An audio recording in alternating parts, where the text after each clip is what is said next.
ನಾನು ಸುಖಿಯಾಗಿರೋ ಸಖಿ ಧಾರಾವಾಹಿ ಕೊಟ್ಟ ಮೇಲೆ ಮಂಗಳದಲ್ಲಿ ಎ ವಿ ನಾರಾಯಣ ನನ್ನ ಇನ್ನೊಂದು ಕಾದಂಬರಿ ಬರ್ಕೊಡು, ಪ್ರತಿಯೊಂದು ಅಧ್ಯಾಯದಲ್ಲೂ 1200 ಪದ ಇರಬೇಕು, ತುಂಬ ಸಸ್ಪೆನ್ಸ್ ಇರಬೇಕು, 1 ವರ್ಷ ಓಡಬೇಕು ಅಂತಂದರು. ಅಯ್ಯೋ ರಾಮ, ಅಷ್ಟು ದೊಡ್ಡ ಕಾದಂಬರಿನ ಹೇಗೆ ಬರೆಯೋದು ಅಂತ ಹೇಳಿ ನನ್ನ ಒಂದು ಹಳೇದೊಂದು ಬರೆದಿದ್ದೆ, ಒಂಚೂರು ಹೆಚ್ಚು ಕಡಿಮೆ ಅಂದರೆ ಒಂದು ಸಾಮಾಜಿಕ ಬರೆದಿದ್ದೆ. ಅದನ್ನೇ ಸ್ವಲ್ಪ ತಿದ್ದುಬಿಟ್ಟು ಅದನ್ನೇ ಒಂದು ಬೇಹುಗಾರಿಕೆಯಾಗಿ ತಿದ್ದುಬಿಟ್ಟೆ. ಆ ಸಮಯದಲ್ಲಿ ಏನಾಯಿತು, ನಾನೊಂದು ಸ್ಲೀಪರ್ ಸೆಲ್ಸ್ ಬಗ್ಗೆ ಒಂದು ಅಮೇರಿಕನ್ ಧಾರಾವಾಹಿ ನೋಡಿದೆ.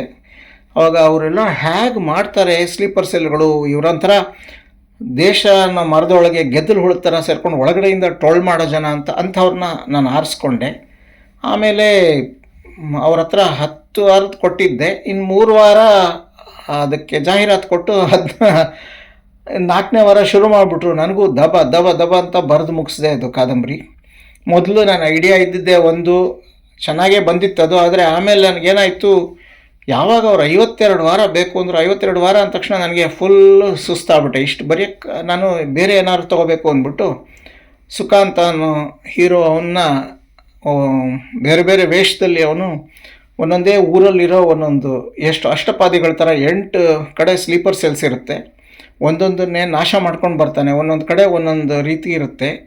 ಅದನ್ನು ಮಾಡ್ತಾ ಬಂದಾಗ ಅವನಿಗೆ ತುಂಬಾ ಕಷ್ಟ ಇರುತ್ತೆ. ಆದರೆ ಅವನು ಯಶಸ್ಸು ಆಗ್ತಾನ ಇಲ್ವೋ ಗೊತ್ತಿಲ್ಲ. ಜೊತೆಯಲ್ಲಿ ಅವನಿಗೆ ಜೀವನದಲ್ಲಿ ಅವನೆಲ್ಲೋ ಒಂದು ಕಡೆ ಒಂದು ತಪ್ಪು ಮಾಡ್ತಾನೆ, ಆ ತಪ್ಪು ಒಂದು ಫಲ ಬೇರೆ ಕೊಡುತ್ತೆ. ಆ ಫಲನ ಇಟ್ಕೊಂಡು ಯಾರಿಂದ ತಪ್ಪಾಗಿರುತ್ತೋ ಆಕೆ ಕೂಡ ಅವನನ್ನು ಹುಡ್ಕೊಂಡು ಬರ್ತಾಳೆ.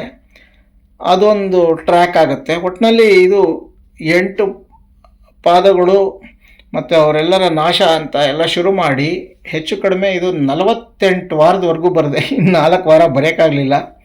ಆದರೆ ಬಹಳ ಒಳ್ಳೆಯ ವಿಮರ್ಶೆ ಬಂತು, ಜನ ಓದ್ತಾರೆ, ತುಂಬ ಚೆನ್ನಾಗಿದೆ ತುಂಬ ಚೆನ್ನಾಗಿದೆ ಅಂತಾರೆ. ಬೇಹು ಅಂತ ಹೆಸರಿಟ್ಟೆ. ಬೇಹು ಅಂದರೆ ಗೂಢಚಾರಿಕೆ. ಇಷ್ಟವಾಗಿ ಬರೆದಿದ್ದ ಕಾದಂಬರಿನೇ, ಆದರೆ ಇದು ಬೃಹತ್ ಕಾದಂಬರಿ. 48 ವಾರ ಅಂದರೆ ಏನು, 1200 ಪದ ಅಂದರೆ ಒಂದು ಕಲ್ಪನೆ ಮಾಡ್ಕೊಳ್ಳಿ. ಹೆಚ್ಚು ಕಡಿಮೆ 300 ಪುಟ ಏನೋ ಇತ್ತದು. ಆದರೆ ಬರೆದಿದ್ದಕ್ಕೆ ಒಂದು ತೃಪ್ತಿನೂ ಇತ್ತು.